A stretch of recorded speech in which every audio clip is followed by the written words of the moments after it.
안녕하세요. 화미교회 손호일 목사입니다. 여러분들은 무언가에 전심전력을 다해서 집중해서 일을 해보신 적이 있으십니까?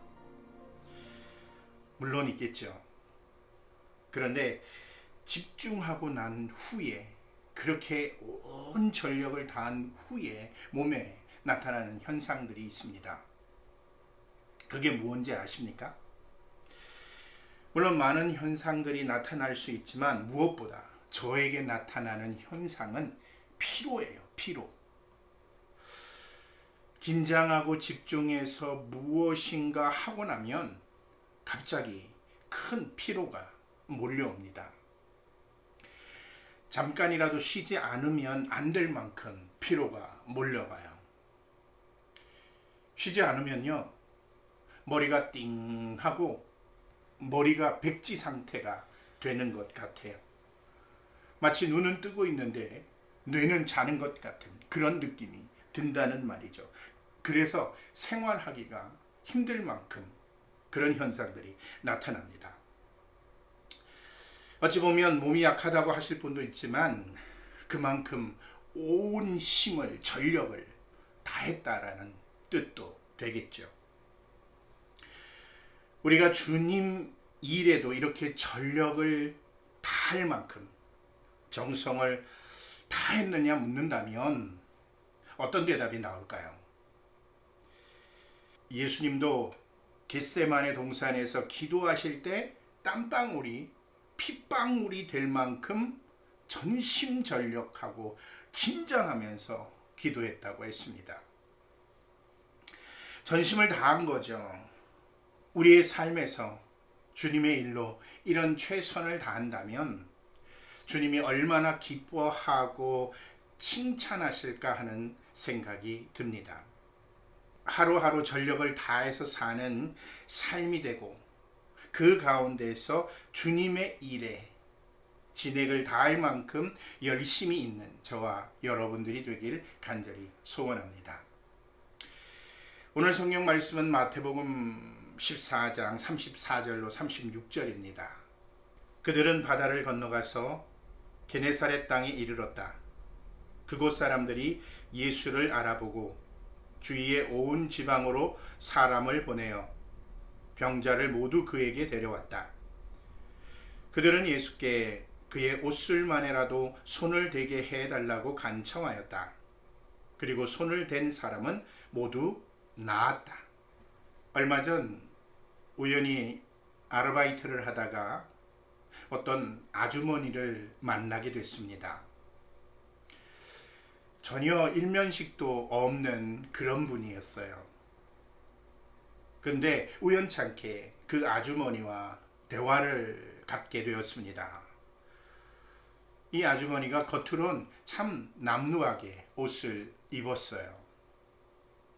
간단한 인사를 나누고 이 아주머니가 저에게 첫 번째 꺼낸 이야기는 바로 아들에 관한 이야기였습니다.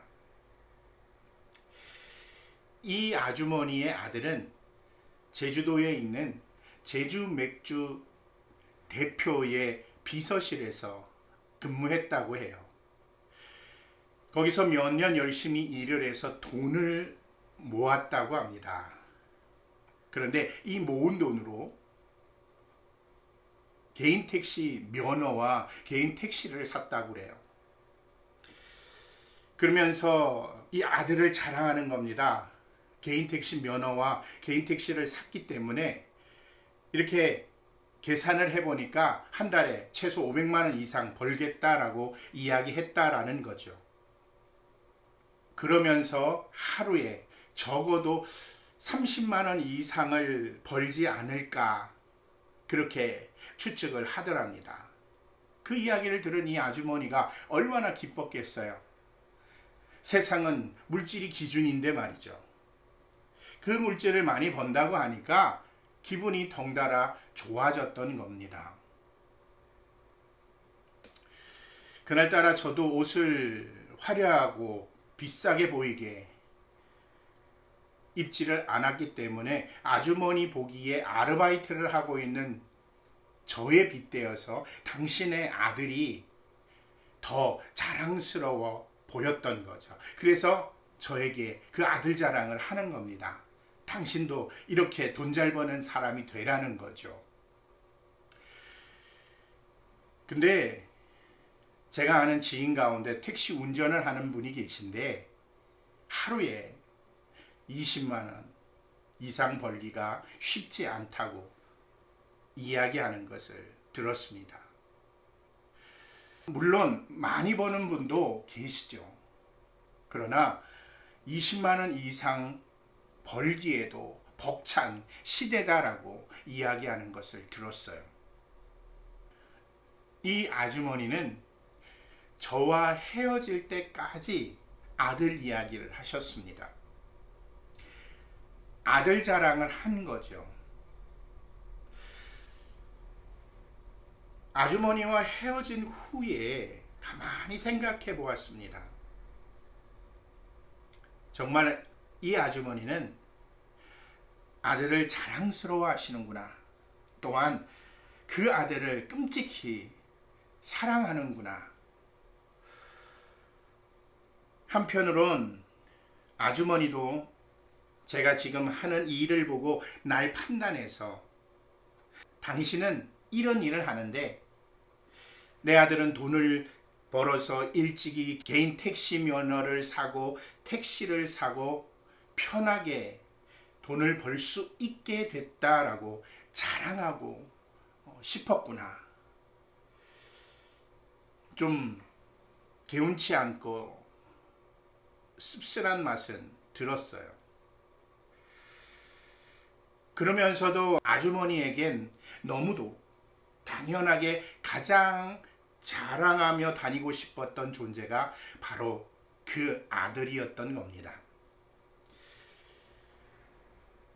아마도 이 아주머니 머릿속에는요, 이 아들밖에 없었을 겁니다. 일면식도 없는 처음 본 사람에게 이야기를 꺼내자마자 바로 아들에 대한 자랑을 하는 걸 보면 아주머니 생각을 지배하는 게 바로 이 아들이었다라는 거죠. 예수님과 제자들은 배를 타고 호수를 건너서 게네사렛 땅에 이르게 됩니다. 게네사렛은 갈릴리 호수 북서 해안에서부터 길이 6km, 너비 4km에 걸쳐 펼쳐진 비옥한 평원 지역을 말하고 있어요.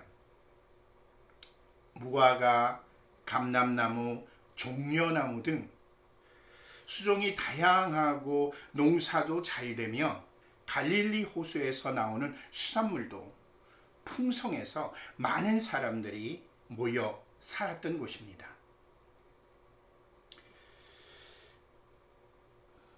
갑자기 이 풍성하다라는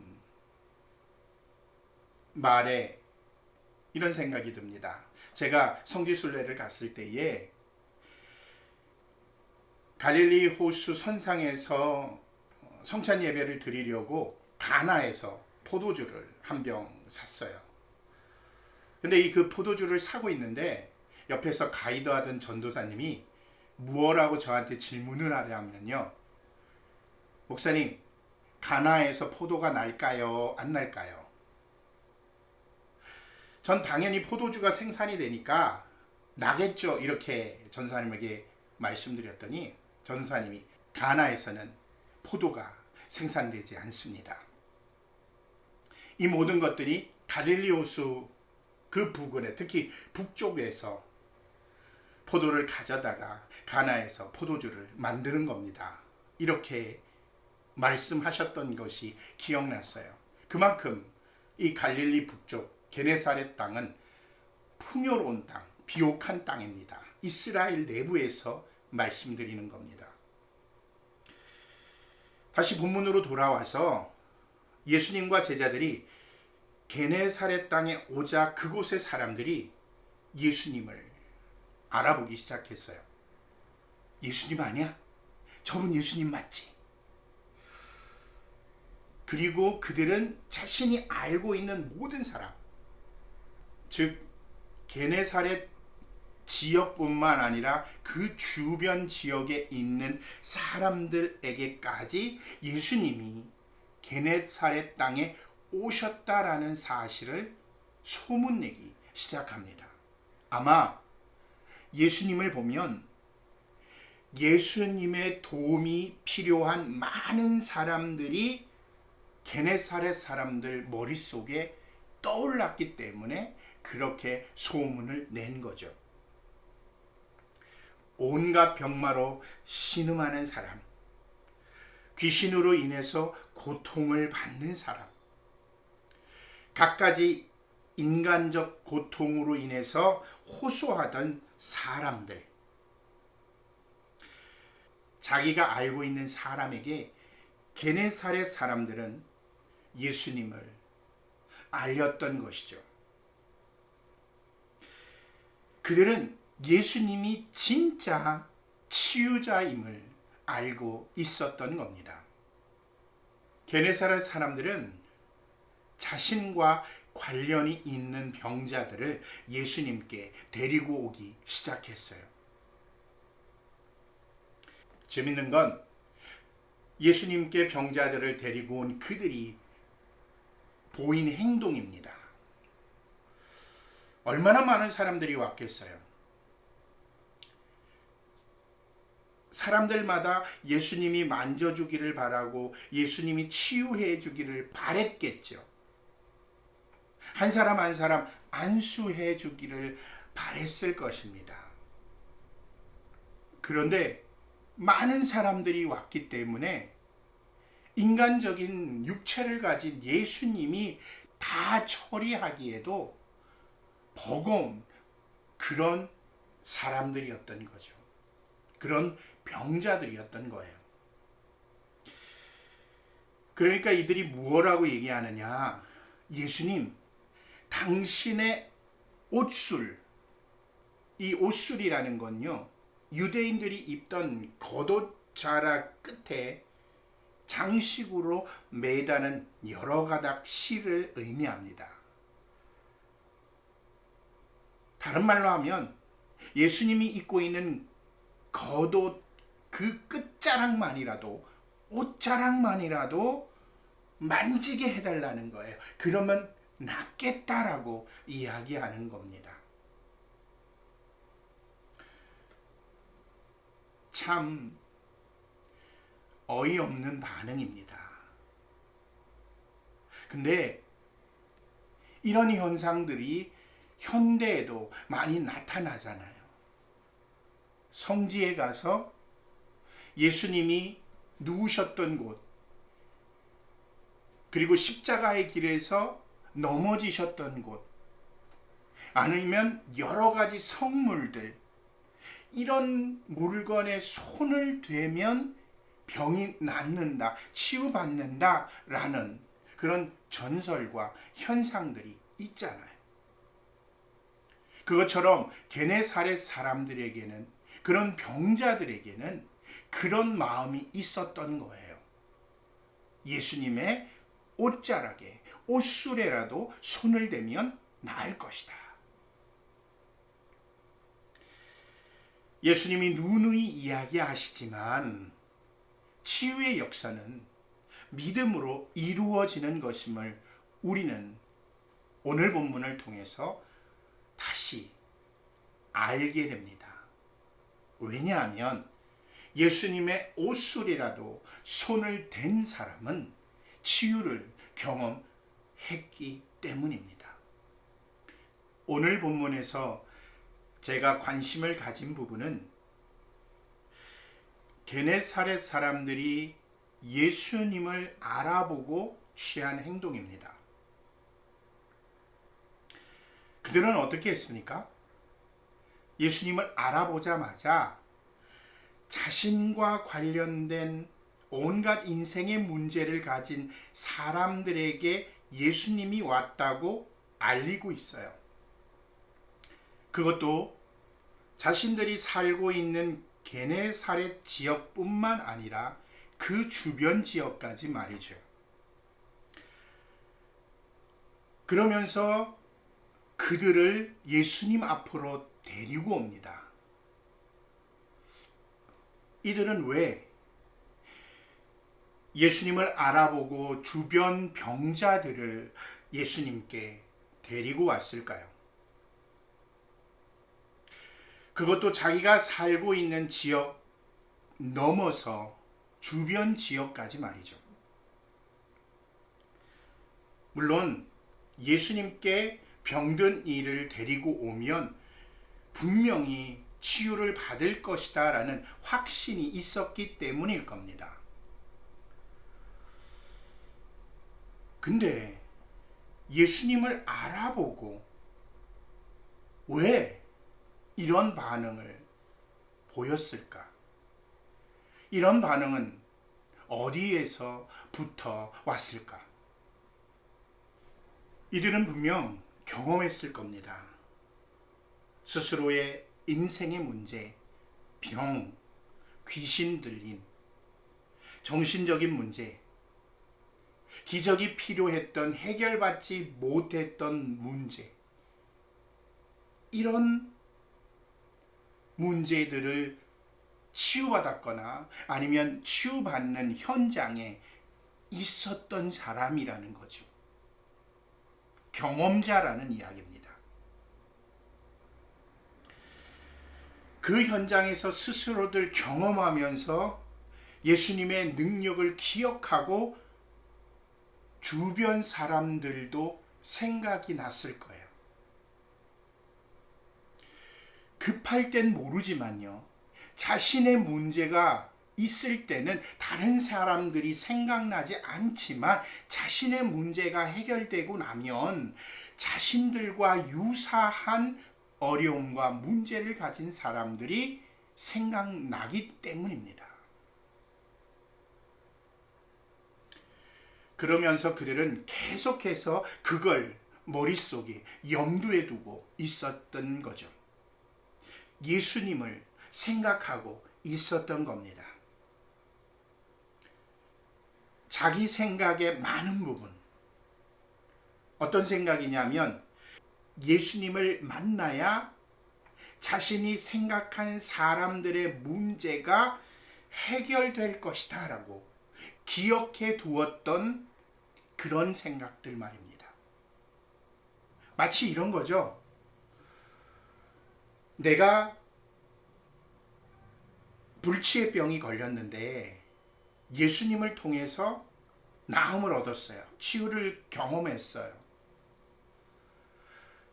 그러고 나니까 나하고 너무 가까운 사람, 지인이 불치의 병을 앓고 있다면 그 사람이 예수님을 만나면 문제가 해결될 텐데 예수님 만났으면 좋겠다. 근데 예수님 어디 계시지? 언제 오시지? 이런 생각들이 머리에 가득했던 거죠. 그러다가 예수님을 알아보는 순간 그 생각이 확실히 드러나게 되고요. 병자에게 소식을 전하게 되고 예수님에게 오라고 한 것입니다. 병자들과 그 가족들은 어떠했을까요? 게네사렛 사람들이 와서 이야기합니다. 예수님을 만나니까 내가 나았어. 아니면 누가 낫는 것을 보았어. 그렇게 자랑하는 모습을 보면서 계속해서 예수님을 만났으면 좋겠다. 예수님이 나타난 곳에 나도 갔으면 좋겠다. 예수님이 어디 계신지 알았으면 좋겠다. 그러다 보니까 그렇게 자랑하는 게네사렛 사람에게 예수님이 나타나면 알려달라고 했을 거예요. 게네사렛, 특히 예수님을 알아본 사람들의 생각과 그들에게 요청한 병자들과 그의 가족들의 마음에는, 생각에는 항상 예수님을 염두에 두었다라는 겁니다. 이런 생각이 그들의 머릿속에 가득했고 문제 해결은 예수님께 있다는 마음이 생겨나면서 믿음이 됐고 이게 기적을 낳았던 겁니다. 예수님이 안수해 주지 않아도 예수님과 관련된 그 예수님의 옷수레라도 손을 대면 나을 것이다 라는 믿음이 생겨난 거예요. 머릿속을 지배했던 생각이 행동으로 나타날 수 있는 믿음이 되었고 기적으로 나타난 거죠. 아울러서 머릿속에 가득한 것이 내가 경험한 것을 필요한 이들에게 전하는 것 역시 기적을 낳게 하는 출발인 겁니다. 저와 여러분들은 지금 어떤 생각으로 가득 차 있습니까? 우리에게 문제가 있는 사람이 찾아와서 또는 문제를 가진 사람을 찾아가서 그들의 문제를 듣고는 여러분들은 어떤 반응을 보이십니까? 아마 저와 여러분들 중에서도 많은 사람들이 자신이 가진 지식의 수준에서 자신이 경험한 수준에서 자기 머릿속에 들어있는 수준에서 대답을 할 겁니다. 하등 문제를 해결할 방법도 없으면서 말이죠. 그러면서 심지어 싸우기도 합니다. 왜냐하면 내가 제시한 방법, 다른 사람이 제시한 방법, 서로 옳다고 주장하다 보면요, 말싸움이 되고 결국에 가서는 감정만 상하게 되는, 문제도 해결시키지 못하면서 말이죠.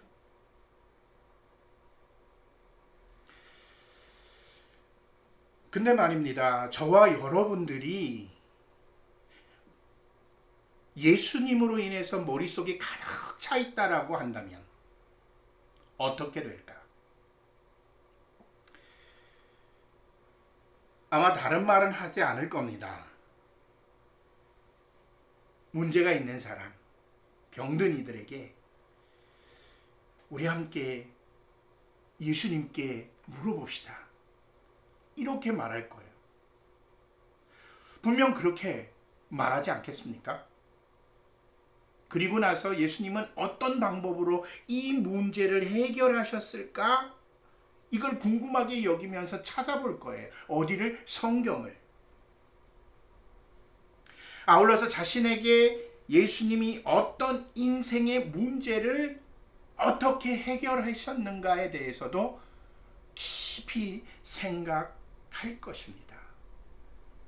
기억을 더듬을 거예요. 그리고 소개할 겁니다. 서로 찾아보고 서로 격려하며 서로 예수님께 기도하며 해결책을 찾을 거예요. 그 속에서 예수님을 향한 믿음이 생기고요. 그 믿음이 바로 기적을 낳게 되는 거죠. 그런 기적을 체험한 사람은 또한 그 기적을 사람들에게 알릴 겁니다. 정말 우리 머릿속에 무엇으로 가득한가가 굉장히 정말 중요한 부분이에요. 지금 이 시각 자신의 머릿속에 가장 큰 부분을 차지하고 있는 게 무엇인가 한번 생각해 보시기 바랍니다. 게네사렛 사람처럼 예수님으로 가득한지 아님 다른 세상 것으로 가득한지 예수님의 기적을 만드는 사람은 예수님으로 머릿속이 가득한 사람입니다. 저와 여러분들이 예수님으로 인해서 머릿속이 가득 찼으면 좋겠습니다. 입을 열면 모든 문제든 자랑이든 말의 주제든 그냥 예수님, 예수님, 예수님이 흘러나왔으면 합니다. 이런 사람들을 통해서 예수님이 알려지고요. 그 사람으로 인해서 인생의 문제에 직면한 사람에게 기적이 일어납니다. 결국 하나님의 나라가 커지는 겁니다. 하나님 나라가 확장되어져 가는 겁니다.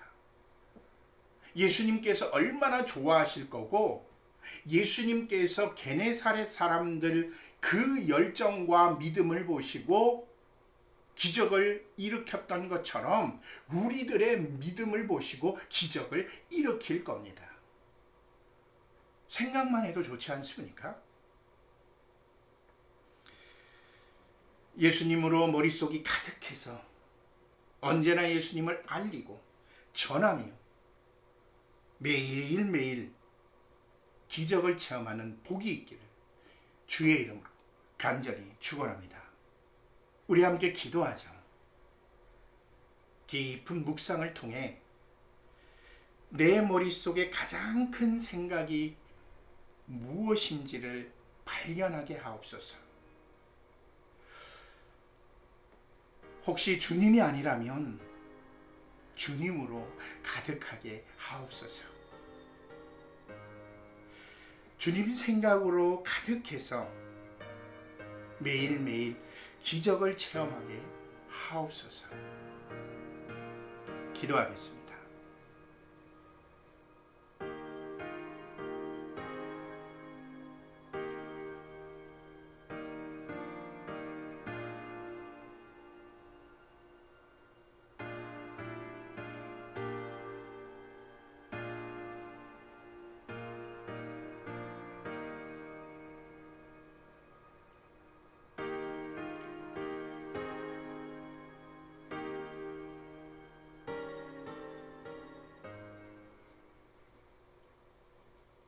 날씨가 무척 더워졌습니다. 건강 유의하시고 하나님의 은혜로 한 주 뜨겁게 사시기 바랍니다. 다음 주에 뵙겠습니다.